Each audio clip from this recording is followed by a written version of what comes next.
The morning I signed the deed to the mountain ranch, I didn't expect a war. But the moment my tires crunched onto that gravel driveway, my first step toward peace after years of chaos, Karen walked out of the tree line like she was summoned by the scent of fresh paperwork. And the look in her eyes told me one thing. She already hated me. I hadn't even unpacked the moving truck. Let me back up. 3 months earlier, I'd nearly burned out at my corporate job. I was drowning in endless meetings, fake urgency, and people who loved the sound of their own voices. I needed space, literal space. So I cashed my savings and bought 40 acres of secluded, pine-covered mountain land, complete with a modest cabin, an old barn, and a ridiculous, majestic view of the entire valley. Most importantly, it was outside the HOA. If you ever lived under an HOA, you understand the air-punching exhilaration that comes with saying that sentence. The only reason the land was affordable was because it bordered a sprawling HOA development with luxury cabins and entitled residents who thought fresh mountain air was included in their monthly dues.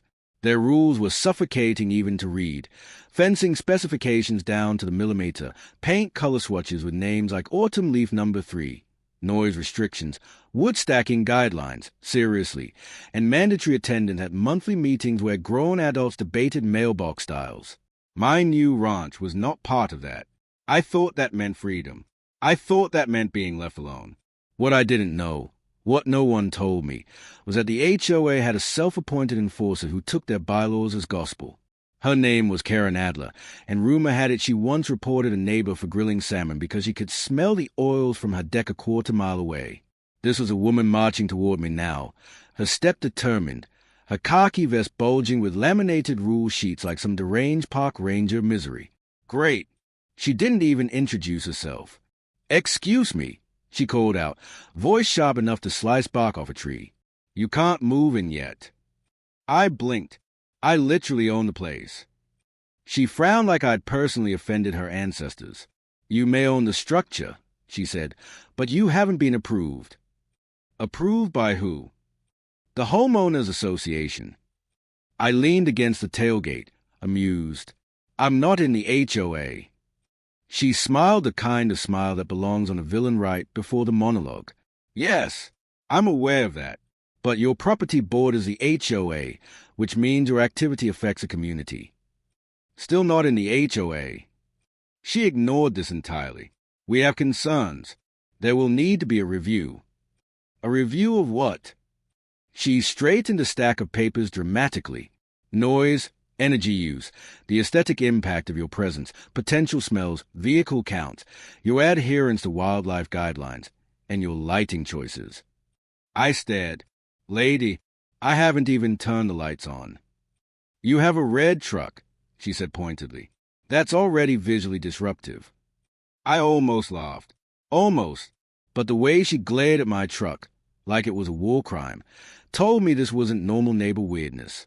This was obsession. "Listen," I said gently, "I bought this place specifically because it's not governed by an HOA. I respect your rules. Over there." I gestured downhill toward the identical houses. "But this mountain, this is mine." Her nostrils flared. "We'll see about that."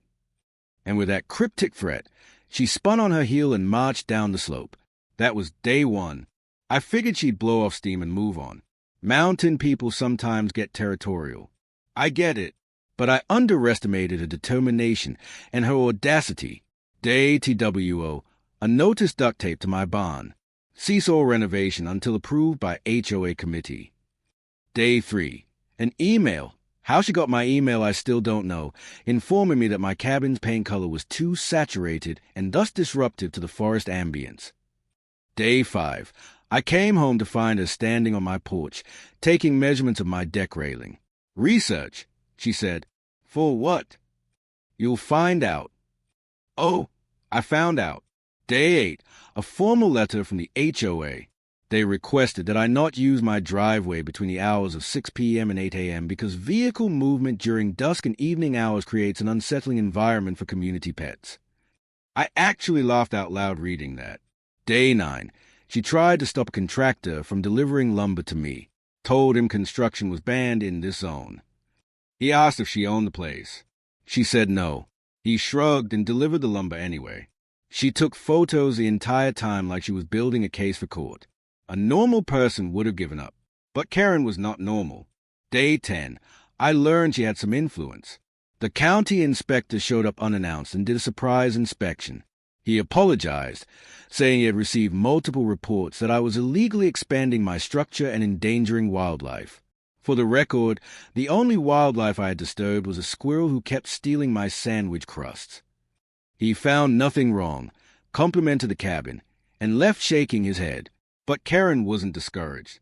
No, she escalated. The breaking point came 2 weeks later. I woke to hammering. Not from my property, from hers. I walked to the ridge and looked down. My jaw dropped. Karen was building a fence. Not just any fence. A fortress wall of cedar panels, 14 feet tall, topped with decorative spikes that made it look like a medieval palisade. And worst of all, she was building it on MY land. I ran down the hill. What the hell are you doing? She didn't stop hammering, creating a visual barrier. The HOA approved it. This is my property. You can't prove where the exact line is. She had built 6 posts before I forced the crew to stop and pulled out my property map. The crew backed off. Karen didn't. She stared at the map, then at me. This will not stand, she hissed. Oh, it's standing, I said. On your land or not at all. Her smile was thin. You think you've won, but you haven't. There are rules, and rules always win. Then she delivered the line that changed everything. You don't get to live here. I'll make sure of it. Something inside me clicked. Maybe I should have reported her. Maybe I should have ignored her. Maybe I should have taken the high road. But I bought this ranch to escape people exactly like her. People who can't stand the idea of someone living outside their control. So I didn't take the high road. I took the mountain road. And I planned something even she didn't see coming. Tell me, have you ever been pushed so far that you realize revenge isn't just satisfying, it's necessary? Because what Karen didn't know was this. There was a small, unused, legally platted half-acre within her HOA boundary that no one wanted. Rocky, uneven, impossible to build on. And that land? It had gone up for lease. A cheap lease. So I signed it. And in that moment, the game changed. The mountain was mine. But now? So was her HOA. Leasing that half-acre wasn't just a middle finger to Karen. It was a complete and total shift in terrain. For weeks, she'd weaponized the HOA against me. Now, I held the one thing she never imagined I could legally possess. Membership. The ink was barely dry when I walked into the next HOA meeting. Let me paint the scene. The HOA clubhouse was a miniature lodge, all polished pine and forced rustic charm. Every chair perfectly aligned, every binder color-coded. The kind of place where they probably held candle-lighting ceremonies to honor outstanding lawn maintenance. I walked in wearing muddy boots, jeans, and a smile that Karen immediately labeled as suspicious. She froze the moment she saw me. What are you doing here? I waved the lease paperwork. Got myself a little lot in the neighborhood. That land is unbuildable, she snapped. Good thing I'm not planning to build. Her eye twitched. You can't just... No, that lot is useless. We only keep it for watershed overflow.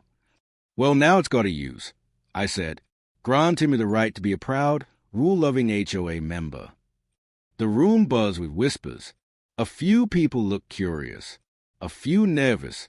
A man in a salmon-colored polo, HOA President Greg, cleared his throat.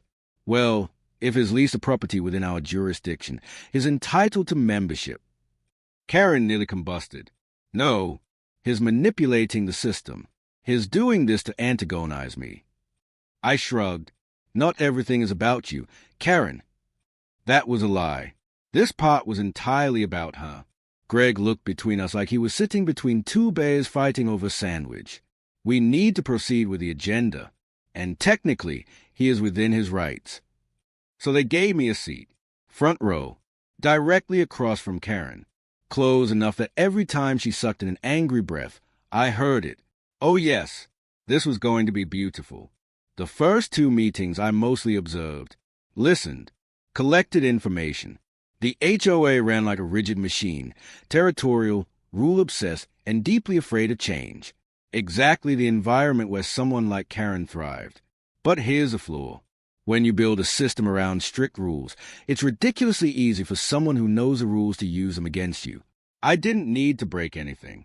I just needed to follow everything. To the letter. The first move came quietly. During one meeting, Karen presented a motion to expand nuisance oversight onto adjacent properties, meaning mine. Her voice dripped with triumph as she spoke. It is our responsibility to maintain the integrity of our community. The non-HOA ranch is creating noise pollution, visual disruption, and questionable odors. I raised a hand. Point of order. Greg blinked. Yes, Mr. Reyes. That motion affects land not under HOA jurisdiction. That makes it a territory extension motion. Karen's eyes narrowed. And according to your own charter, Article 12, Section C, Subsection 4, territory extensions require a two-thirds vote in a county filing before discussion. Karen went pale. Greg flipped through his binder. Is actually right. It's a redundancy in our documents, Karen said through clenched teeth. No, I replied kindly. It's a rule, and rules always win. Remember? Someone in the room coughed. To hide a laugh, Karen glared at them. Her motion was struck from the agenda. That was the moment the others realized something. I wasn't just some mountain hermit. I had done my homework, and I wasn't afraid of playing the game. The second move was louder, literally. Remember that half-acre I leased? Karen thought it was useless, which made it the perfect stage. I didn't build anything. That would have required approvals and a 5-month review process designed by people who feared creativity like it was contagious. No, what I created was a legally sanctioned recreational structure, a category they couldn't regulate beyond basic safety guidelines. I built a gazebo, but not just any gazebo. A log-framed, open-air, mountain-style gazebo with a stone fire pit, seating, and a small solar charging station. All code-compliant. All by the book. And guess what? HOA members were allowed to use community recreational spaces. So I opened it to them, posted signs, sent emails, welcomed them. At first, they were suspicious. But the view? The view sold it. Slowly, people started coming by. They'd hike up, sit in the sun, look out over the valley, breathe. One couple told me it was the nicest thing the HOA has ever had. Another said it felt like being in a national park. Then they started asking me questions about my cabin, about the land, about why the HOA seemed to be at war with me. I didn't spin tales. I didn't need to. I just answered honestly. And the truth put cracks in Karen's porcelain authority. She saw the shift happening and panicked. Her counterattack began with a full-blown petition to ban fires in the community. Even controlled ones, she insisted at the meeting. Especially ones on the perimeter lands. That includes your fire pit, Greg whispered to me apologetically. I raised my hand. Point of order again. Greg sighed. Yes, Mr. Reyes. Fire usage restrictions require county environment officer review. Karen stiffened. And before that, I continued, the HOA must demonstrate multiple documented fire-related incidents within the community.